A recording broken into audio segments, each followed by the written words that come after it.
By the time you've been in ministry as long as I have, you can remember certain eras of ministry, discussion, debate, interest. One that comes to mind really sharp, I think, is one that's about to return.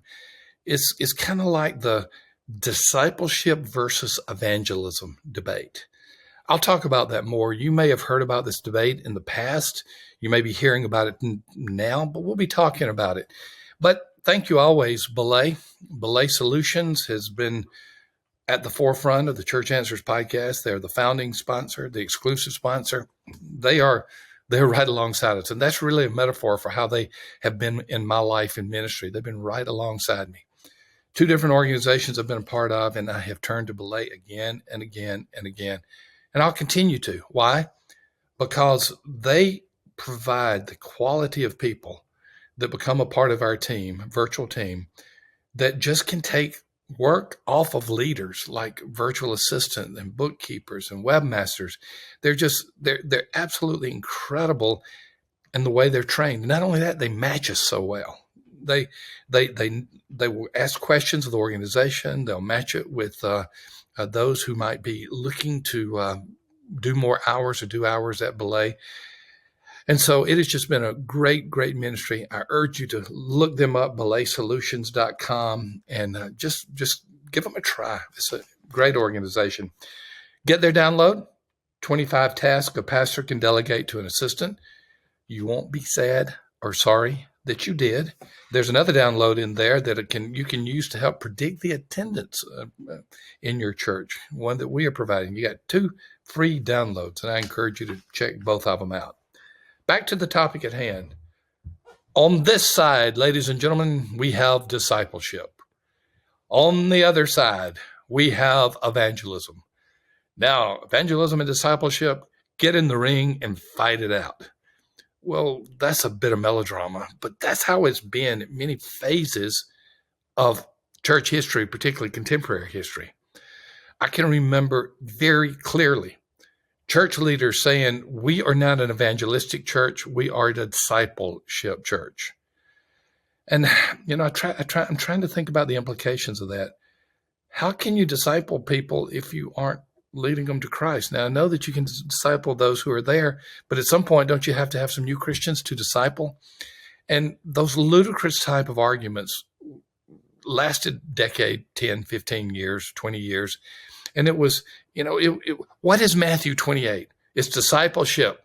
It says, go and make disciples. It's obviously discipleship. No, it's evangelism. It says, in baptizing them in the name of the Father, Son, and the Holy Spirit. If you're baptizing them, they're obviously new Christians. Evangelism is the Great Commission. Which is it? Discipleship or evangelism? The answer is yes. Don't separate the two. Don't come up with the fallacy of evangelism versus discipleship. Discipleship is the continuing maturation of that one person who has been born. You don't have an argument that, hey, one of the most important things we can do is birth babies, but we're not going to help them grow at all. Or you can say it's not important to help to birth babies. We're going to help babies that don't exist to grow because they were never born. I know that sounds ludicrous, but that's the way it is when you start putting evangelism versus discipleship opposed to one another. It becomes a convenient reason quite often not to do something. And let me say this, and maybe my bias is showing through on this. Let me say this. Most of the time, I hear we are a discipleship church as an excuse not to do evangelism. Now, I want to be fair to those who have said that, because what they will say is, but we know that a deeper a person walks in the Word, deeper a person becomes filled with the Spirit, demonstrates the fruit of the Spirit, the more he or she will be evangelistic. Okay, that's fair. But here's the thing about it. Many of those churches are not training or leading them then to be evangelistic. Certainly, a more mature Christian is going to be more evangelistic. Well, I don't know about that. I've had some pretty carnal Christians. Well, carnal, let's just put it this way. New Christians in my church. In fact, new Christians were some of the most vibrant evangelists that I had in my church because They hadn't gotten over Jesus yet. They were just excited about what had happened in their lives. And they had a relationship, groups of non-Christians around them. Many times, the longer we are Christians, the more that we are surrounded by Christians, and we're not in the world to tell the good news of Jesus Christ. So there is a fallacy when you begin to say evangelism versus discipleship. There should be, and here is my bias.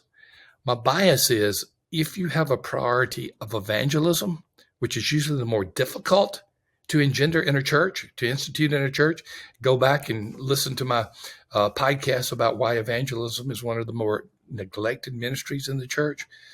It is usually easier to become a discipling church if you're evangelistic instead of becoming an evangelistic church if you're only discipling, if you can get my point on that. My point is this. Evangelism is what is missing in many churches. Discipleship is taking place at different points. When people sit in a sermon, they're being discipled. When people go to a group, Sunday school group, small group, home group, whatever you call it, they're being discipled. Some churches have one-on-one discipleship. There's a lot of things there, a lot of potential touch points. When somebody does ministry, they're growing as a disciple. There's a lot of intentionality in churches in the area of discipleship, but in most churches, there is a dearth of emphasis and activity in the area of evangelism. And if you go back and listen to one of my previous podcasts, I said that there is this dearth that is one of the ways that Satan is winning his battle. He may not win the war, but he is winning his battles. So when it is all said and done, I want you to know that evangelism is at the forefront. I want you to know that discipleship is at the forefront. It is not an either or. It is a both and. The Great Commission of Matthew 28 was a great commission about making disciples who have just been baptized, new converts, evangelism, making them into more mature evangelism. Don't put evangelism and discipleship into the ring to fight each other. Understand that they complement one another. And when they complement one another, you can have a powerful ministry in your church. Thank you as always to Belay. Belay is our sponsor, our founding sponsor, our inaugural sponsor, our exclusive sponsor. We have so much appreciated them walking alongside my organizations that I have led over the last, 15-ish years. I'd have to go back and see the date. And so thank you, Belay. Make sure you get their download, 25 tasks a pastor can delegate to an assistant, by looking in the show notes, or also make sure that you can get it by just going to belaysolutions.com/Thom Rainer, belaysolutions.com/THOM Rainer. As always, thank you for being a part of the Church Answers podcast. We'll see you in the next episode. Hey, folks, this is a PS to our podcast. We got some exciting stuff that we want to offer you absolutely for free. Sam, when you think about predictive factors in a church's growth, if you take out demographics, what are some things that come to mind? Just two. I mean, don't give me a list of 10. Just two or three things that come to mind on predictive growth of a church. Well, evangelism and whether the church is doing it or not. Bingo. And then I will add, is it an ongoing evangelism emphasis? Double bingo. And maybe something about leadership and their commitment to that. So all of the above. Evangelistic churches have evangelistic pastors. Is the staff, is the lead pastor doing the work themselves? We have a free download for you, and it's actually a sheet that you can self-score. You answer 20 questions, anywhere from strongly disagree to strongly agree. And we come back and we predict what your growth rate is going to be for the next year in worship attendance. It's not a perfect tool, but it's a good tool. There's a link to that for the attendance predictor. Look in the show notes. You'll absolutely love it. That's cool. We'll see you soon.